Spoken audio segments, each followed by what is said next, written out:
You're listening to the Grit to Growth podcast. Real talk with real business owners and professionals who built their freedom the hard way and now want more time, money, and impact. Hello and welcome back to the show, everyone. I'm your host, Levi Tesla, here in Sioux Falls, South Dakota with Mailbox Money. And today, joining me is Shon Anderson with B9 Creations. He's out there in Rapid City on the west side of the state. Pretty side of the state. Yeah, that's right. That's right. Well, Shon, we appreciate you joining us in today, sharing your insights and journey. So thank you, sir. Hey, happy to be on, Levi. Thanks for the opportunity. Excited about where the conversation is going to go.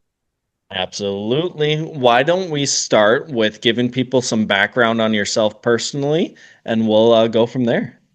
You bet. So I'm actually from South Dakota, grew up in DeSmet, go Bulldogs.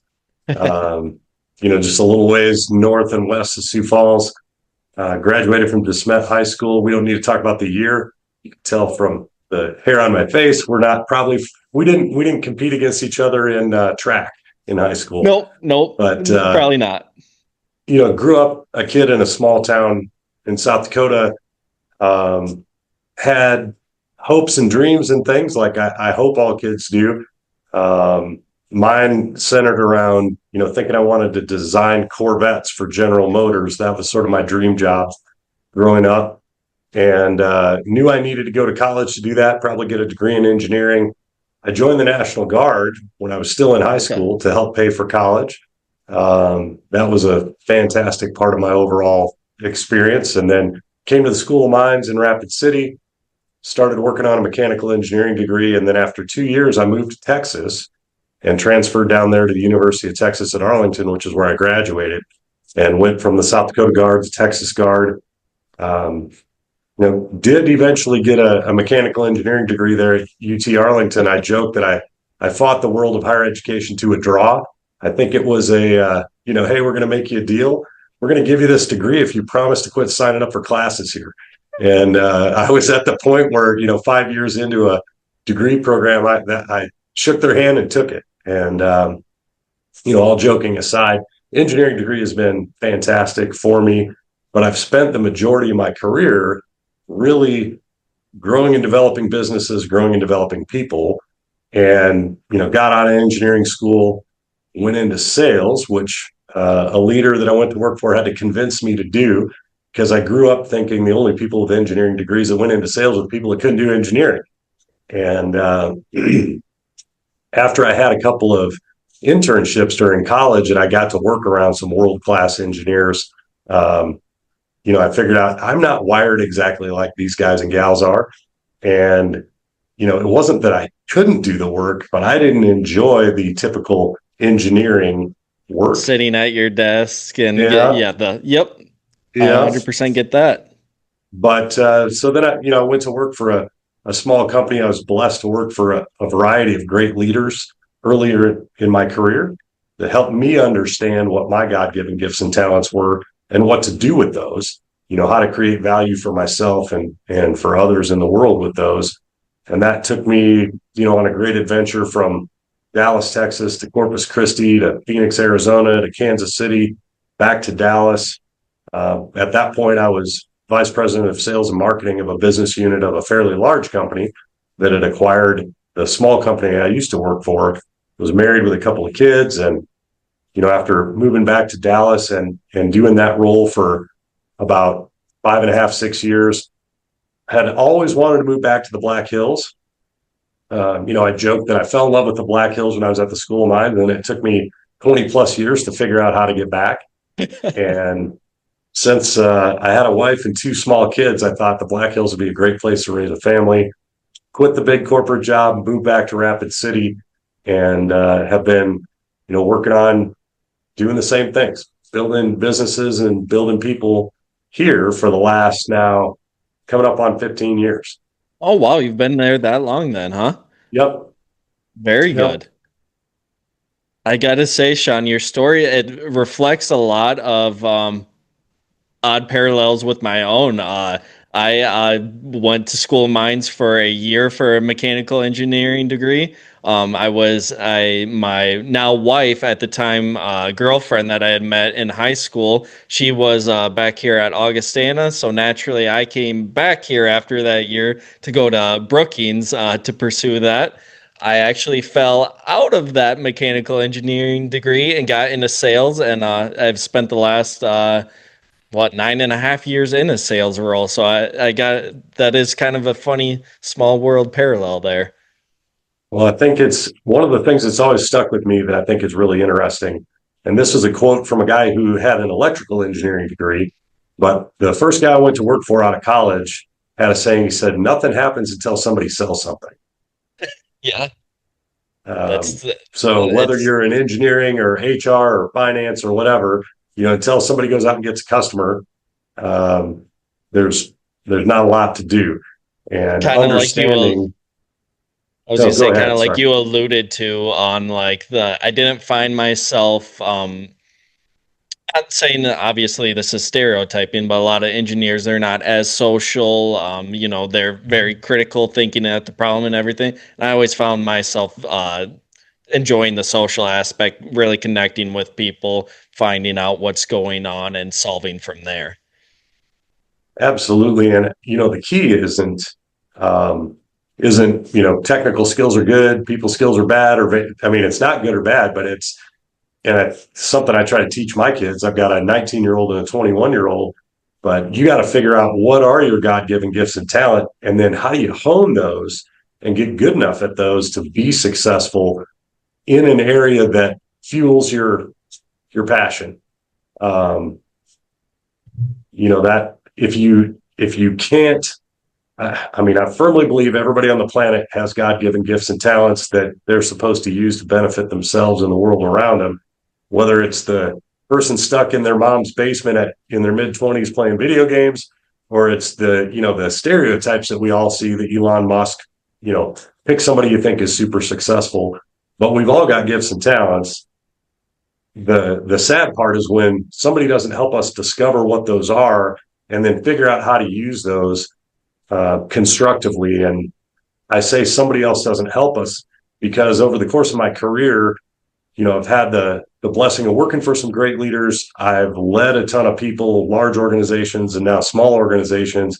And I've seen very, very few people who can figure it out on their own. Yeah. Almost everybody needs some coaching, some mentoring, somebody to help draw it out of them and help, turn that light bulb on of, oh my gosh, I'm really good at these types of things.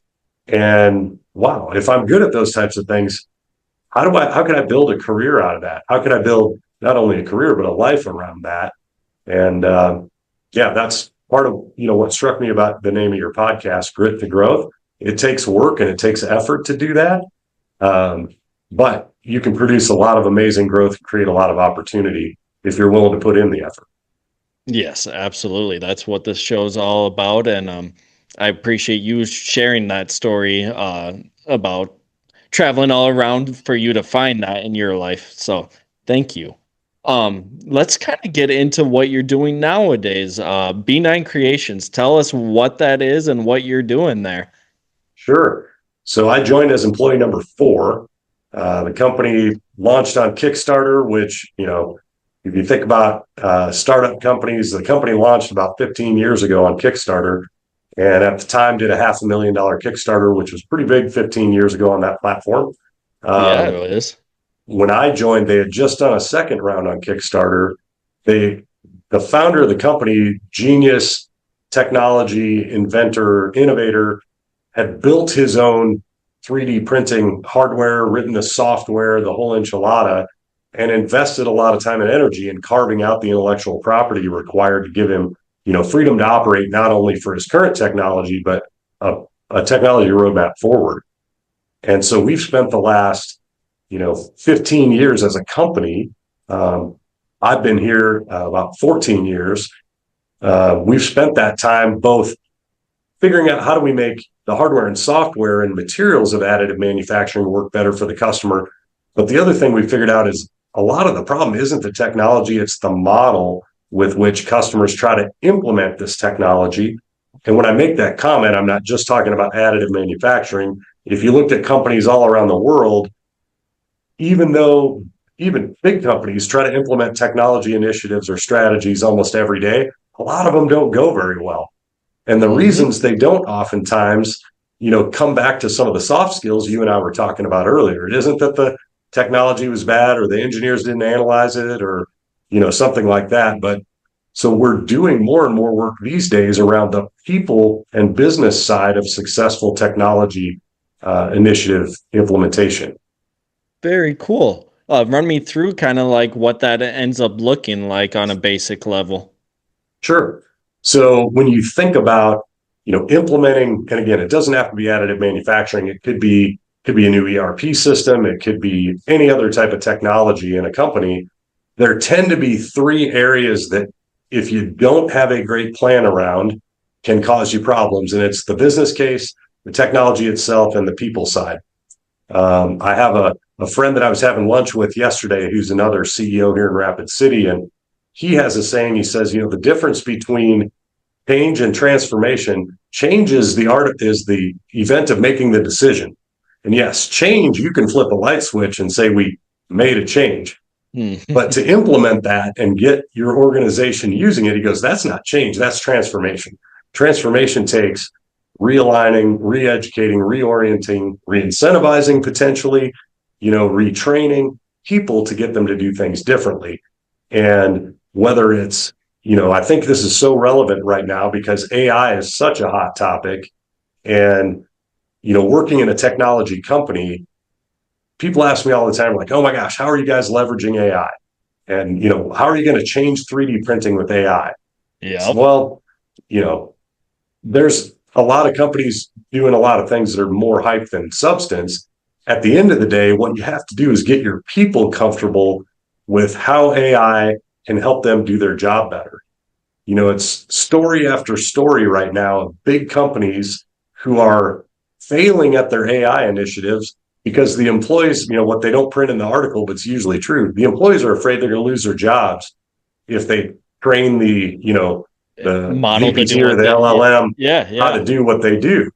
And unfortunately, you have a lot of big companies right now who are making labor cuts and attributing that to AI. And I say unfortunately, not because I don't want to see companies get more efficient and get better. Of course I do.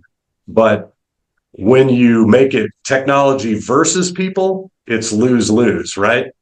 And the people who win with AI will be the people in the companies that remember it's the people plus the technology. And how do you unlock value from that? And again, I got on an AI, tangent a little bit there, but it's such a, So I'll call it prevalent. even cliche podcast topic of our time.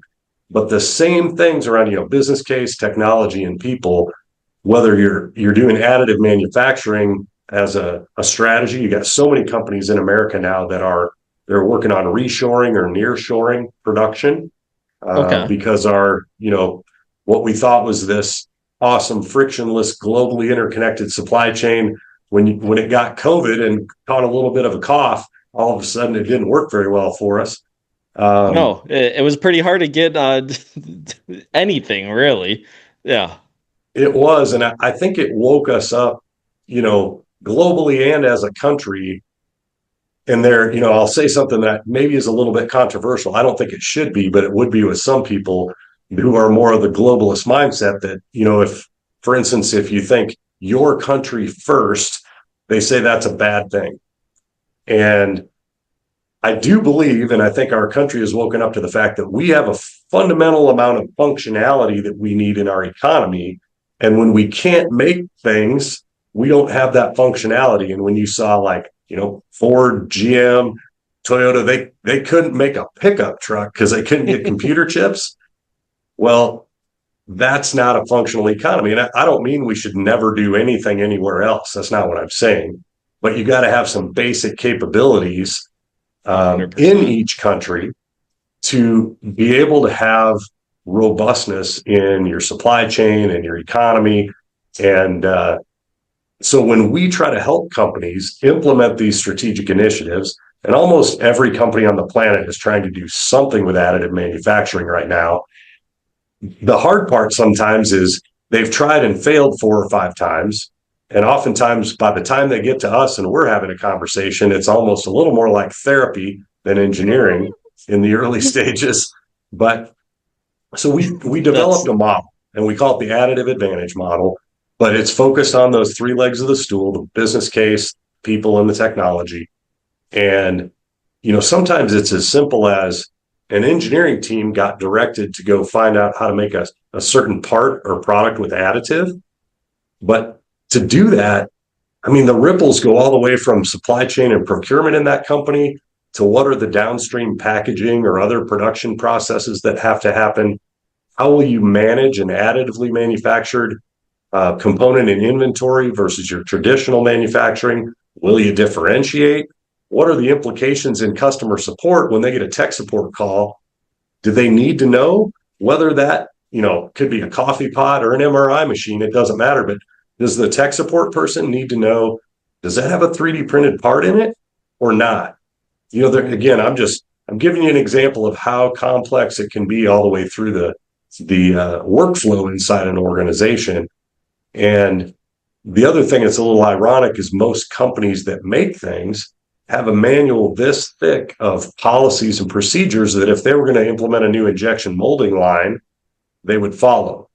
For some reason, when companies try to implement additive manufacturing, they forget that they have that manual, because honestly, if you'd apply this same bunch of lessons learned and consider all those implications up and down your value stream, you'd be successful more of the time. And so again, I'm on a little bit of a rant here about implementation of technology initiatives, but it's becoming a bigger and bigger part of our business, this additive advantage model. And more we're asked to help companies with technology that is, far beyond just what we make. And so this services or consultative solutions part of our business continues to grow, and we believe that's a good thing. And it's creating more opportunities for our employees, beyond the traditional hardware engineer, software engineer, et cetera. But it's a lot of the growth opportunity and the expansion of job opportunities for us. It's where the people skills and the technology skills collide. coming again. That makes perfect sense. Very and, good. if I had to, I've been asked before, people say, well, what do you really do? And what I would say is I've built an entire career around helping leverage technical expertise to solve business problems, and being a guy who can translate and connect those two worlds. That's one of the things that, again, I was blessed to work for a leader that helped me see that my brain worked differently around that than a lot of other people's. And ironically, when I first was realizing this, it felt to me like a flaw, because I saw a bunch of other engineers whose brains work differently around analysis of technical things that, again, I could do, but I was slow and I struggled with it. And they could just, do some of this stuff at a pace that I couldn't. Well, some of these other things were pretty apparent to me, and I'm like, gosh, I guess I'm not cut out to be an engineer. And, again, I had a boss who made a huge impact on me when I was still in college. She was a boss of mine at one of these internships, and said, no, that's not a flaw. That's your gift. And you need to think about, where can you take that? Where should someone who thinks that way exist in an organization? And what skills do you need to get good at that? How would you encourage others to maybe realize that in themselves? Is there any kind of steps that you took along the way to, once you've figured out, hey, this isn't a flaw, it's a gift, how I can implement that? Well, I'll answer that in 2 parts. So one of them is, how the heck do you figure out what your gifts are to begin with? And I'm confessing, and I'm telling you, most of the people I've seen, I didn't figure it out on my own. I've seen almost nobody who truly figured it out on their own. Number one is, when you're thinking about what job to take, and when I was at a large company, I hired a ton of people straight out of college. And I would get asked, what's the most important thing to look for in your first job? I would say the quality of your direct manager. Their ability to grow and develop people is going to determine how good you are in 3 years. You can go to work for a fantastic company, but if your direct manager is a knucklehead, you will experience almost no growth in 3 years. And I don't care if you work for Amazon or SpaceX, pick the coolest name of company. If you didn't have a good leader, you didn't grow a lot. And so I was blessed to have some great leaders who helped me with this. What I tell people today is if you don't have that particular blessing in your current role, you got to go proactively ask people, what are the things you see me do that look easier for me or faster for me, or I seem to be better at than other people? Because it's hard for us to recognize, for instance, if I'm great at, mathematics, I don't know that I'm great at it. All I know is how it is for me. The fact that all these things click for me and they don't for you, I don't know. All I know is that this is how my brain works. And you got to ask people that see you in different contexts, help you figure out, well, geez, Levi, every time I assign you a project that looks like this, you crush it and you figure out what needs to be done faster than anybody else on our team. And even though that you might be the junior guy on the team, half the time you end up telling the senior guys what needs to be done. That's the kind of feedback that can help you realize, well, there's something there I need to go explore more. So, try to get the best boss you can get who knows how to grow and develop people. And even if you have that, ask for feedback so that you can over time connect patterns. Because again, it isn't always one person able to just lay the whole thing on you. But when you is it linear either, obviously. Right. When you get feedback from multiple different people who watch you work over a period of 3 years, all of a sudden the pattern starts to get pretty clear. And you're like, okay, well, here's some skills that seem to be valuable. How do I hone those and get better at those? And then what should I go do with those? Amazing. Shon, I appreciate all those insights there. If people want to connect with you, learn more about yourself or what B9 is doing, I do believe I saw you are also hosting a podcast. Is that correct? We are. We actually just launched the Additive Advantage podcast around this whole implementation of technology initiatives topic just a few days ago. And it sounds like it might be fun to have you on there.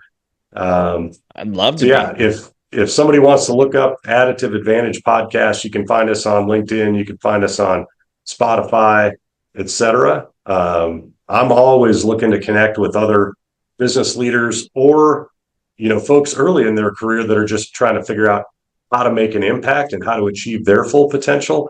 Again, you can find me on LinkedIn, Shon Anderson, CEO of B9 Creations. Reach out to me. I'd be happy to connect and help you any way I can. That's part of what we have to do. Other people invested in me when I was early in my career and frankly didn't have a lot of things figured out. So I absolutely want to, continue to pass that investment along and help anybody I can. Shon, that is awesome. I appreciate your time today, sir. It was really cool to connect with someone who's walked a similar path, maybe in the slightly more advanced stages than myself, but it's cool to see what is possible out there, sir. So thank you. You bet. Have a great day, Levi. Appreciate the opportunity. Awesome. Thanks, everyone, for listening, and we'll see you on the next one. Know someone with serious grit and a great growth story? Send them our way at grittogrowthpodcast.com/guest.